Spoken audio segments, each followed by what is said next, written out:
this is an iHeart podcast. Guaranteed human. Hey everyone, it's Emily Simpson and Shane Simpson from the Legally Brunette podcast. Each week, we're bringing you true crime through a legal lens. Whether you want all the facts on the disappearance of Nancy Guthrie, or you still need to wrap your head around the Diddy verdict, we're breaking it all down step by step. And we're not just lawyers, we're also husband and wife. It makes for some pretty entertaining episodes. Listen to Legally Brunette on the iHeartRadio app, Apple Podcasts, or wherever you get your podcasts. I'm Heather Dubrow. And I'm Terry Dubrow. And we're going to keep this between us. Not really. The TMZ guy walks up to me and goes, Terry, what do you think about Bradley Cooper? They asked him and they said he's not had any plastic surgery. But I mean, what's the latest rumor? I'm gay, right? Isn't that the latest rumor? Yes. First of all, if I were gay, I would be gay. Listen to Between Us on America's #1 podcast network, iHeart. Follow Between Us and start listening on the free iHeartRadio app today. When segregation was a law, one mysterious black club owner, Charlie Fitzgerald, had his own rules. Segregation in the day, integration at night. It was like stepping on another world. Was he a businessman, a criminal, a hero? Charlie was an example of power. They had to crush him. Charlie's Place, from Atlas Obscura and Visit Myrtle Beach. Listen to Charlie's Place on the iHeartRadio app, Apple Podcasts, or wherever you get your podcasts. On June 11th, 1998, a deputy from the Los Angeles County Sheriff's Department went missing. Hey, if they'll kill a cop and bury him, what are they going to do to me? What really happened to the missing deputy? Valley of Shadows, a new series from Pushkin Industries about crime and corruption in California's high desert. Listen to Valley of Shadows on the iHeartRadio app, Apple Podcasts, or wherever you get your podcasts. I'm Anna Navarro, and on my new podcast, Bleep with Anna Navarro, I'm talking to the people closest to the biggest issues happening in your community and around the world. Because I know deep down inside right now, we are all cursing and asking what the bleep is going on. Every week, I'm breaking down the biggest issues happening in our communities and around the world. I'm talking to people like Julie K. Brown, who broke the explosive story on Jeffrey Epstein in 2018. The Justice Department, through, we counted 4 presidential administrations, failed these victims. Listen to Bleep with Anna Navarro on the iHeartRadio app, Apple Podcasts, or wherever you get your podcasts.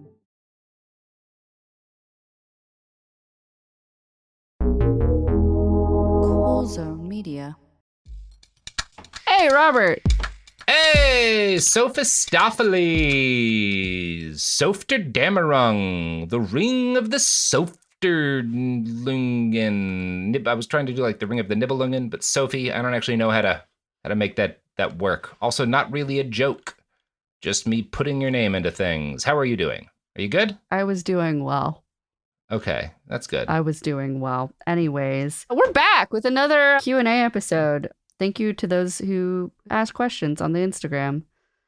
Robert, can you start the folks out with a nice kratom lemonade recipe? People want to know. I don't have a nice kratom lemonade recipe. I have been doing kratom so long that I don't give a shit. I just pour it in water. I pour it in soda. I mix it. I don't give a fuck.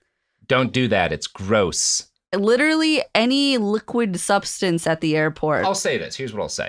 I'm going to give you first the responsible advice, and then I'm going to give you the person who uses kratom advice, right? The responsible advice is that kratom is something that can, and that in the vast majority of cases, will be used responsibly. It is not easy to become problematically addicted to for most people.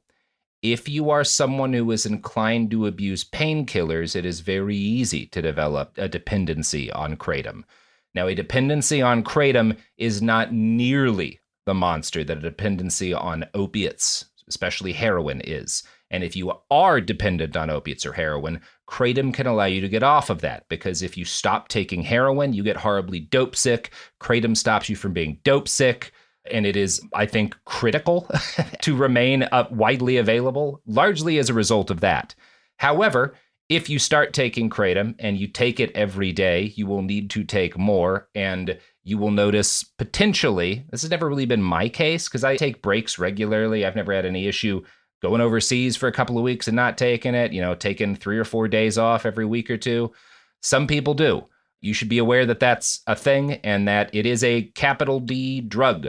I would say it's not as safe as marijuana, although if you have a family history of like schizophrenia, it certainly does not seem to have any of the kind of like ability to incite psychotic breaks that does.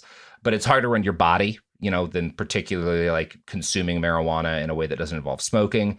But it's not as hard on your body based on all of the evidence that exists as, for example, drinking, particularly like if you're talking about someone who's using kratom daily versus drinking daily, you're almost certainly better off using kratom daily. I think that's a generally responsible way to categorize it. The ways that you can do it is you take a powder that is just the ground up flour. It is very hard to hurt yourself with just the powder. You would have to take such a massive quantity of it. However, just like with marijuana, people now make extracts, and those extracts are extremely concentrated. It is much easier to harm yourself if you are using an extract or to take much more than you want. Now, kratom, an overdose, does not tend to, like if you take far too much kratom, it doesn't do what like heroin does and cause central nervous system depression that'll stop you from breathing, at least not in any of the quantities that, I've seen documentation on. But it can be really bad and unpleasant. So I would say if you're going to do it, do something like get a tea, stay away from the extracts. Once you start going down that road, it's very easy to develop much more of a dependency on it. That's my kratom speech. Okay? Robert. Mm-hmm. What's one episode you really want to do but would require a fuckload of research and 4 million episodes to cover? The Bush administration and the war on Iraq, and part of why I haven't is just like it's been covered. I do think maybe now, because there's a lot of like Gen Z people who listen who maybe weren't around for that, I'm probably overestimating how familiar people are with the shit around that. So maybe that is the kind of thing to get onto now. There's just so much to talk about and so many bastards. But it's one of those things I've gone back and forth. Should I just do a John Ashcroft episode? Should I just do a Dick Cheney episode? Well, how do you do that episode and then like not cover the rest of it? Yeah, I just haven't yet. Context needed. I just haven't yet. Yeah. Like Nixon is the same way. And that's not really an excuse what I just said, because the same is true when talking about like Kissinger's crimes, because those Kissinger episodes were also like partly Nixon episodes, because you can't talk about what Kissinger did that was evil without talking about a number of other evil guys. So I will and should do that. It's just all episodes like that are always so much work. And I've picked my battles usually. Every now and then I will, based on like, I think this is really important for a specific reason to get at it this time, right? Like a lot of the fascism focused ones we've done. But usually it's more like, what do I want to read about right now? What am I interested in? Because if I don't do it that way, if I don't let the primary thing that drives me week to week be what do I want to read about and write about, then I will burn out. Sure. What episode are you most proud of from this year? Probably the Lawrence of Arabia episodes. Really good. I'm deeply proud of James Stout's series on It Could Happen Here. From where I thought you were talking about my episodes. No, we are, but I'm just saying. Okay. I'm deeply proud of James's series that he did reporting from the Darien Gap. From the Darien Gap. Yeah. Excellent stuff. Yeah. Yeah, some of the best work anyone's done for us. I love those eps. Yeah, I also, they were the hardest for me, but your episodes on troubled teen wilderness camps were. Yeah, love me some troubled teen wilderness camps. How did you get from being a Texas ROTC kid to an active war zone journalist to a gas station drug reviewer and avid podcaster? Wow. People say... I love that. I guess there's a few ways to talk about that. So like the first thing I'll just note on the war zone stuff, people make a much bigger deal of that. Like it comes up because war comes up, and particularly some of the wars that I've covered come up. So I bring it up when I think it's relevant. But like becoming a war zone journalist, no one paid me. I just bought plane tickets to places and reached out to people who lived in the area on the internet before I landed. Like that's all. It was not like I think people talk about it as if there's some like special forces training you've got to do. And no, I was just like a guy who landed with his girlfriend and a camera. And that's how we did most of it until like, outside of like Syria and Myanmar, that's how I did most of my war zone reporting.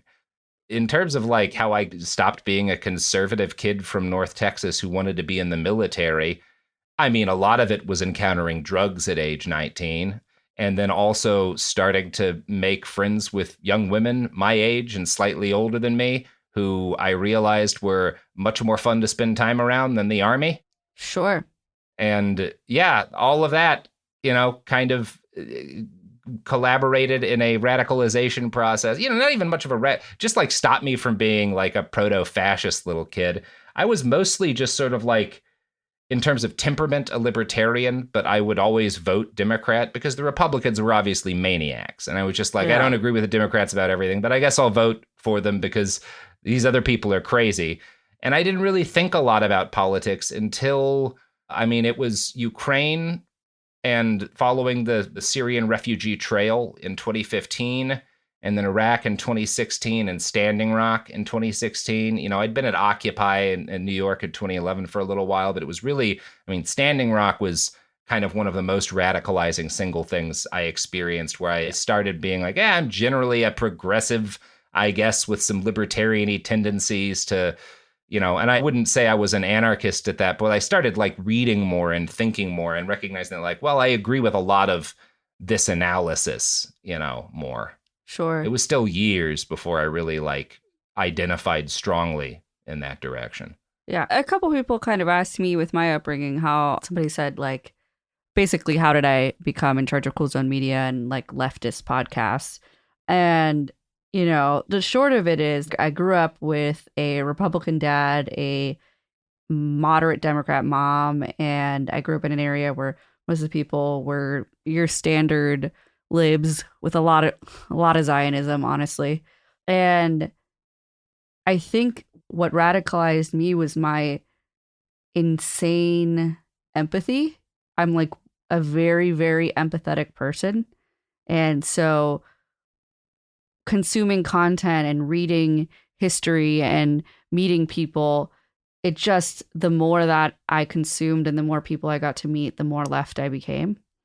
And I feel like we approach a lot of our content from a place of empathy.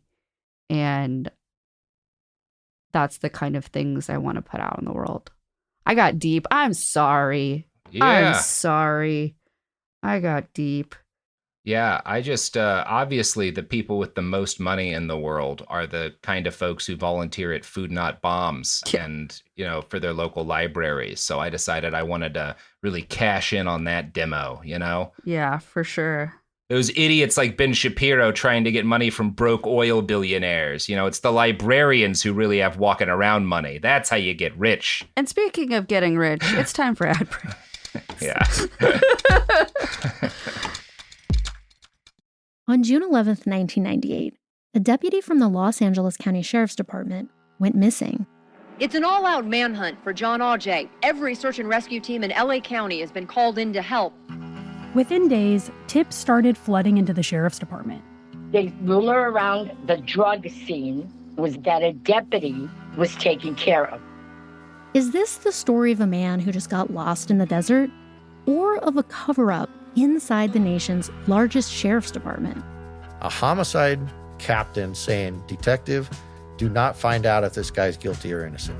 Who does that? Valley of Shadows, a new series from Pushkin Industries about crime and corruption in California's high desert. Do you have any advice for us while looking into this disappearance? I wouldn't do it alone. Listen to Valley of Shadows on the iHeartRadio app, Apple Podcasts, or wherever you get your podcasts. Hello, it's me, Anna Sinfield from The Girlfriends, the #1 hit true crime show that puts women right in the center of their own stories. I'm back with more one-off interviews with some truly kick-ass women on The Girlfriends Spotlight. I want to introduce you to Sylvia. I'm going to climb this. And then there's Vasaka. Let's see how we can stop killing and save lives. Layla dared to ask the question, is badness hereditary? And finally, we'll meet Rosamond. If it wasn't for the air where Ella lived, she wouldn't have died on that fatal night.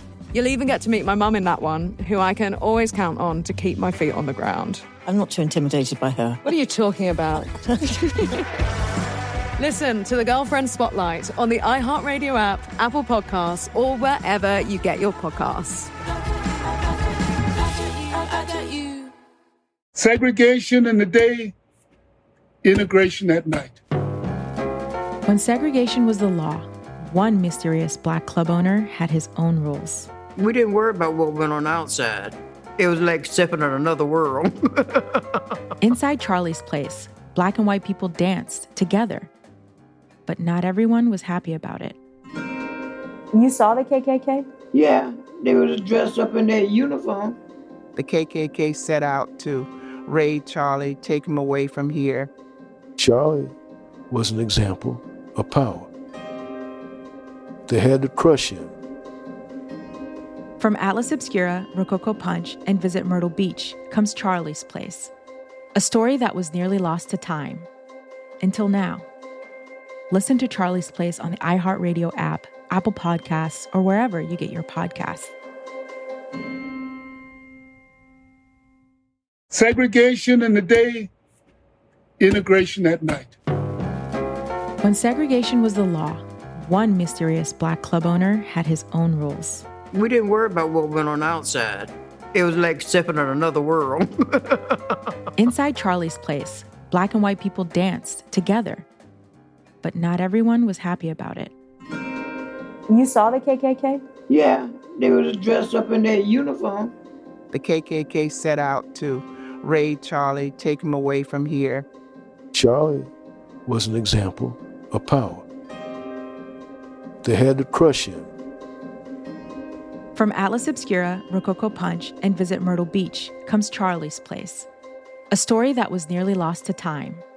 Until now. Listen to Charlie's Place on the iHeartRadio app, Apple Podcasts, or wherever you get your podcasts. Ever feel like you're being chased by the marriage police? Welcome to Boys and Girls, the podcast where dating isn't dating. Arranged marriage is basically a reality show, except the contestants are strangers and your entire family is judging. You're sipping coffee with one maybe, grabbing dinner with another, and praying your karmic Ken or Barbie appears before your shelf life runs out. Trust me, I've been through this ancient and unshakable tradition. I jumped in hoping to find love the right way, and instead I found chaos, cringe, and comedy. And now I'm looking for healing. Boys and Girls dives into every twist and turn of the arranged marriage carousel. The meet awkward, the near misses, the heartbreak, and let's not forget all the jokes. Listen to Boys and Girls on the iHeartRadio app, Apple Podcasts, or wherever you get your podcasts. And we're back. Robert. Sophie. How you doing? Oh, pretty good. It's cool. Do you think that most of the USA's divisive issues and over-manipulated economy would be solved by breaking up into smaller individual countries by region, example, North-South? No. Yeah. No, that sounds like a fucking disaster. Look up the partitioning of India. Just look up the partitioning of India and then think about the fact that India was not a massive part of the global economy, as opposed to something going the way the partition of India went in terms of the violence, the death, the political upheaval, and also it being the entire center of the world's economy and a significant amount of its like food and medicine. And yeah, seems like it would be bad. Robert. Mm-hmm. Favorite Warhammer Legions characters? Okay, so if we're talking about like, they use the term Legion, so I assume they're talking about like a Great Crusade through Horus Heresy era. Let's see. I really like the paint scheme and the look of like the Legion era Iron Warriors a lot. So I would have to say from aesthetics them, but I don't really find any of like the fiction that focuses on them particularly interesting. And I guess then I'd have to go with like Dark Angels or the Space Wolves. Yeah. Someone asked, the same person asked, my current favorite hobby that is just for fun.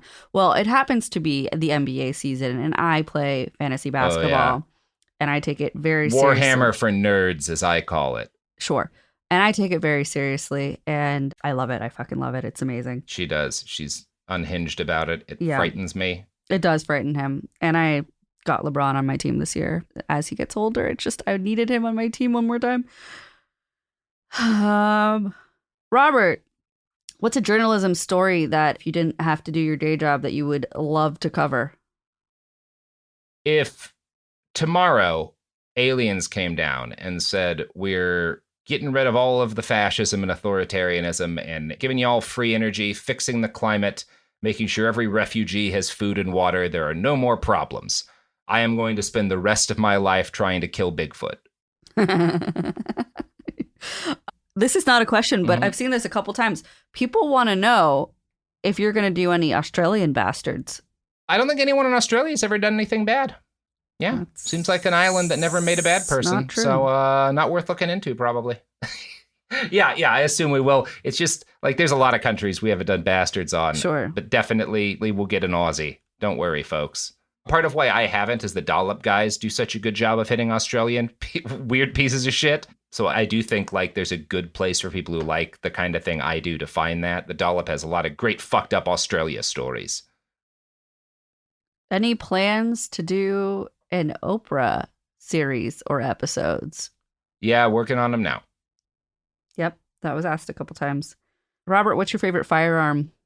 I don't know, like they all do such different things. Like in terms of the one I own, I guess the one that I shoot deer with, in terms of like from a, I guess, emotional standpoint, the very first gun I ever bought was a 1917 Lee Enfield Mark III.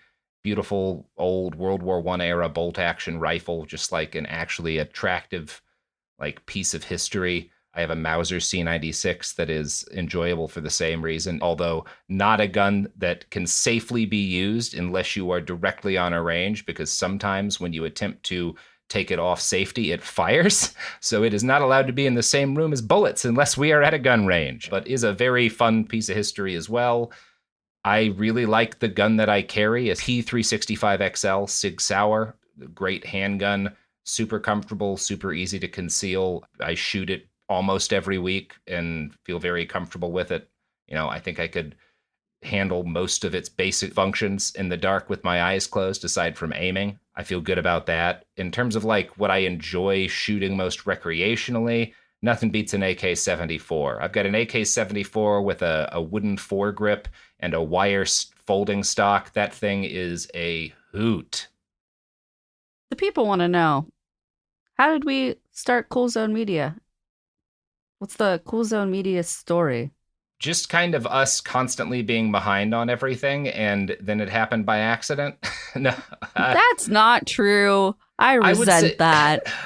Part of the genesis of it would be that when 2020 was going on, you and I had not really envisioned much beyond, you know, we've got Worst Year Ever, that's doing well. We've got Bastards, that's doing well. We had finished the Women's War. Yeah, we're going to keep doing probably every year. We'll do one or two. Robert will go travel somewhere or two places and do one or two limited 10-episode series, and we'll keep doing Bastards. And, you know, that'll be it. That'll be good. Then the riots happened, and one of the things that occurred with that is, you know, I covered that very heavily, both in terms of articles that I wrote for a variety of publications, in terms of stuff for, you know, what was at the time our regular news show, and in Bastards. And by the end of the year, I was absolutely burnt out. And to the extent that I became aware of, like, I won't be able to do this the next time something big happens. Like, enough of me has been spent. And also, it shouldn't be me. Like, I'll go crazy. I'll develop even worse takes. Like, it's just bad. Like, one of the things I have an issue with, and I'm not going to, like, bring up names or critique people, but I think it's always a mistake when you build a news network centered, or like a news platform centered around a guy. Yeah. So I hear you. What we were started talking, you know, late in 2020, early 2021, and like, we need to bring in other people and develop them and give them platforms so that whatever the next big things are, we have people who are able to cover them with the dedication they deserve without just burning me or another individual person out by putting, you know, too much on their shoulders at once. So that was kind of the thinking that led us there. Yeah, and iHeartRadio asked us if we wanted to have our own imprint, remember? Yeah. Yeah. Oh, yeah. I mean, and then the company was like, hey, we'll offer you more money if you do this thing that sounds like a nightmare and have a daily news show. Hey, you want to make a daily show? And we said, I would rather kill myself. And then they said, but you can hire your friends. And then we said, well, actually, that sounds a lot better. Like, they were like, hey, you've been pumping out content multiple times a day for the last year. This is like end of 2020, early 2021. They're like, hey, you've been doing this thing. Want to do it times a million? Yeah. That seems healthy. We did, but we got to hire a bunch of our friends, and that's nice. And a lot of the people we love have salaries and health insurance, so a win is a fucking win. It's time for fucking ads, okay? On June 11th, 1998, a deputy from the Los Angeles County Sheriff's Department went missing. It's an all-out manhunt for John Aujay. Every search and rescue team in LA County has been called in to help. Within days, tips started flooding into the sheriff's department. The rumor around the drug scene was that a deputy was taken care of. Is this the story of a man who just got lost in the desert? Or of a cover-up inside the nation's largest sheriff's department? A homicide captain saying, "Detective, do not find out if this guy's guilty or innocent." Who does that? Valley of Shadows, a new series from Pushkin Industries about crime and corruption in California's high desert. Do you have any advice for us while looking into this disappearance? I wouldn't do it alone. Listen to Valley of Shadows on the iHeartRadio app, Apple Podcasts, or wherever you get your podcasts. Hello, it's me, Anna Sinfield from The Girlfriends, the #1 hit true crime show that puts women right in the center of their own stories. I'm back with more one-off interviews with some truly kick-ass women on The Girlfriends Spotlight. I want to introduce you to Sylvia. I'm going to climb this. And then there's Fasaka. Let's see how we can stop killing and save lives. Layla dared to ask the question, is badness hereditary? And finally, we'll meet Rosamond. If it wasn't for the air where Ella lived, she wouldn't have died on that fatal night. You'll even get to meet my mum in that one, who I can always count on to keep my feet on the ground. I'm not too intimidated by her. What are you talking about? Listen to The Girlfriend Spotlight on the iHeartRadio app, Apple Podcasts, or wherever you get your podcasts.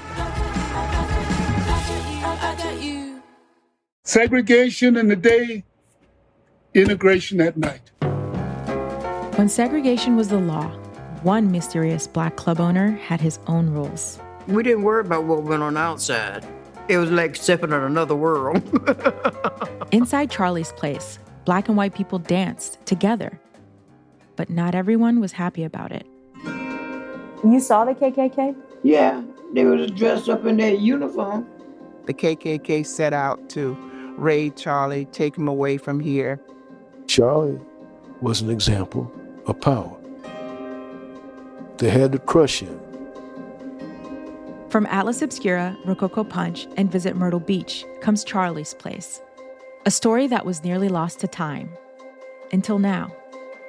Listen to Charlie's Place on the iHeartRadio app, Apple Podcasts, or wherever you get your podcasts. Segregation in the day, integration at night. When segregation was the law, one mysterious black club owner had his own rules. We didn't worry about what went on outside. It was like stepping in another world. Inside Charlie's Place, black and white people danced together. But not everyone was happy about it. You saw the KKK? Yeah, they was dressed up in their uniform. The KKK set out to raid Charlie, take him away from here. Charlie was an example of power. They had to crush him. From Atlas Obscura, Rococo Punch, and Visit Myrtle Beach comes Charlie's Place. A story that was nearly lost to time. Until now. Listen to Charlie's Place on the iHeartRadio app, Apple Podcasts, or wherever you get your podcasts. Ever feel like you're being chased by the marriage police? Welcome to Boys and Girls, the podcast where dating isn't dating. Arranged marriage is basically a reality show except the contestants are strangers and your entire family is judging. You're sipping coffee with one maybe, grabbing dinner with another, and praying your karmic Ken or Barbie appears before your shelf life runs out. Trust me, I've been through this ancient and unshakable tradition. I jumped in hoping to find love the right way, and instead I found chaos, cringe, and comedy. And now I'm looking for healing. Boys and Girls dives into every twist and turn of the arranged marriage carousel. The meet awkward, the near misses, the heartbreak, and let's not forget all the jokes. Listen to Boys and Girls on the iHeartRadio app, Apple Podcasts, or wherever you get your podcasts. We're back. Got a lot of people asking how you approach research and how you format your episodes. If you have a template, if you put something into, I know the answer to this, which is why you're half smiling. If you make some kind of a guide for your episodes, or what's your process? The gist of it is I have a doc. I read through. So first, if there's a book, and there usually is, or more than one book, I read through the book or relevant portions of the book. Sometimes you don't have to read the whole book because, it just deals with your guy for a couple of chapters. And I highlight shit. I copy and paste the highlighted shit, and I organize it by generally, if I have my shit together, and I will have like a childhood, young adulthood, early career, major crimes, yada, yada, yada. And I'll paste in the different parts, with a list of like which source it's from. And I do the same thing with like highlighted and cut and pasted portions of articles. And I organize that by time frame. And then I have that doc in one window, and I have a Word doc in the other. And I go through it and I like write it. I look through like, okay, it's early life. Here's all the different sources on his early life. Here are all, and I look through them and I'm like, these are the different things that I find most interesting from every source. And I just kind of write them out in a way that makes sense. I try to make sure I quote every source that gives me a significant amount of info one or more times so that I'm making it very clear. This is where the original info came from, because I'm very rarely doing all of the original research on these guys.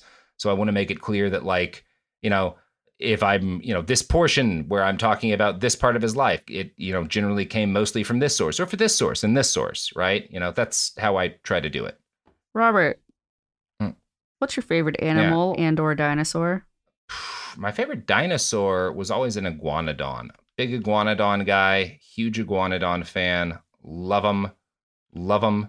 Because, like, it's the dinosaur equivalent of like a fucking Guido pulling a switchblade in a New York alley. That's just cool that there were dinosaurs who had that vibe where they're just like, hey, motherfucker, I'm just going to cut your ass. I love a fucking iguanodon. Look them up. Big, sharp knife thumbs. Cool dinosaur. Robert, what's your favorite part about working with Is it okay for me to say Guido? I'm a Guido. I think I'm allowed to say Guido. Yeah. I have no idea. Yeah, I'm allowed to say Guido. Robert. Look at how Italian I am. Look at how much of a unibrow I grow if I don't shave for a day and a half. Look, I get to say Guido, okay? I have to deal with all this grease in my hair. I get to say Guido. I'm allowed. You don't know me. I have no say in this. Robert, what's your favorite part about working with Sophie? That is an actual question.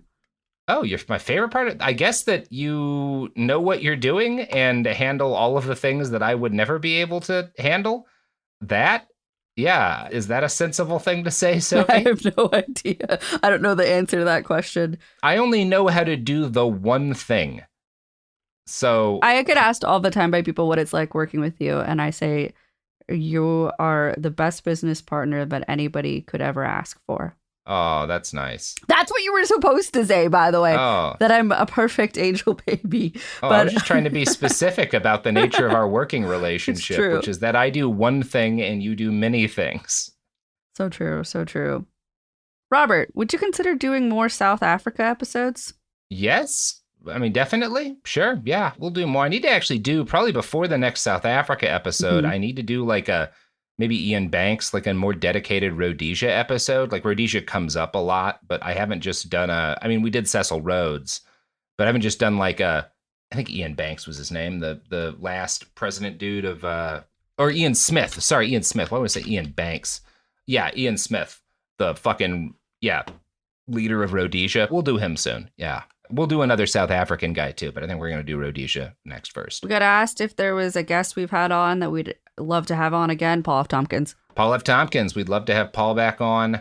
Would be happy to have Ed Helms back on for one that's a I'd little love bit to have more Lacey fun. Mosley back on too. She's so funny. I want to say something about Ed because we get offers from like famous people a lot, and without like naming any names, sometimes we make attempts that don't wind up as episodes because when they realize what the show is and how different this is, that they need to sit here for 2 or 3 hours, that we're going to be really going into detail, that often we're talking about things from like a more radical political lens, they get uncomfortable because it's, you know, maybe something they view as dangerous for their career or whatever. Mm-hmm. And Ed Helms, who I don't think really knew much about us coming into the show. He said he said he listened to a couple episodes. He listened to an episode maybe, but he sat down and I come in with fucking a harder episode to be a fun guest on, Curtis Yarvin, and Ed is immediately down to clown. So I was, you know, I have respect for that. Absolutely. Yeah. Robert, what are your thoughts on the developments in Rojava? It's too early to tell where things are going to end, but obviously, I mean, it looks like the Turks are going to be allowed to continue to bomb as Israel has been bombing Rojava, and the United States isn't going to do anything. It's unclear if the U.S. is going to even stand up for Kobani in any meaningful way, but it's also, I don't really want to say too much because all of this is happening right now. I'm very concerned. You know, obviously, there's no chance of things getting better in Syria, period, without Assad gone, so I'm glad that he's gone. But what that means for Rojava is still very much unclear to this point. You know, it's a scary time. I would say the one thing that I can say that is comforting to those of you who are likewise scared is that it's really always been a very scary time. There hasn't been an easy or very safe period of the revolution, and they've continued holding on. So what are some of the most impactful books that you've read that you think listeners should read? The Dispossessed by Ursula K. Le Guin. If you also haven't read The Ones Who Walk Away from Omelas, which is a short story, read that. Parable of the Sower and Parable of the Talents by, oh God, and I'm spacing on a name right now. This is nothing against Octavia Butler. Octavia Butler. Sorry, I'm just bad with names, folks. I love Octavia Butler. I want to recommend Mia from It Could Happen Here show. She recommended reading Whipping Girl by Julia Serrano, and oh my God, it's an incredible book. Yeah. Also, we both read this book. Who's the I'm forgetting the author's name. Cultish by I want to say Amanda Montell. Amanda Montell. Yeah. Cultish was quite good. Cultish was quite good. Anything written by Margaret Killjoy? Ever heard of her? Oh my God! And you know why what? are there so many feet questions, people? Here's one I haven't brought up in terms of books. Read The Water Knife by Paolo Bacigalupi. I'm saying his name wrong, I know, but The Water Knife is just excellent. Excellent book. I just want to say, there is an absurd amount of feet questions in here. Why do you want to know my foot size, you fucking weirdos? No, don't answer those. Nobody who asks you questions about feet on the internet has a good reason for doing it. What is wrong with you? Do guys, better. Jesus Christ. On. Just go to WikiFeet like the rest of the freaks. I will say I do think WikiFeet is one of the last bastions of like intellectual honesty left on the internet. Robert, how did you get into ska? People want, and like, what's your favorite ska band? That was asked a couple times. You don't get into ska. Ska finds you, baby. And ska found me one beautiful day when I was 17 years old, something like that. When somebody posted, I had become a fan of the band Real Big Fish because of the movie Basketball, which I enjoyed as a kid. And I posted about it online and someone said, "Kid, let me show you something better." And they sent me a link to where there was a torrent for Somewhere in the Between. I think it was Somewhere in the Between. Might have been Keysby Nights. That was my first Streetlight Manifesto album. I don't know. It was one of the two. But Streetlight Manifesto is my favorite band, probably. Thomas Kalnaki is probably my favorite songwriter. It goes back and forth between him and Warren Zevon. And in terms of bands, it goes back and forth between Streetlight and the Cat Empire. I don't know. It kind of depends on my mood sometimes. Mm-hmm. What are the best non-mainstream news sources, free or otherwise? Non-mainstream news sources, free or other. I mean, it depends on kind of like what you're looking for. I always recommend J.K. and Rahan's Popular Front.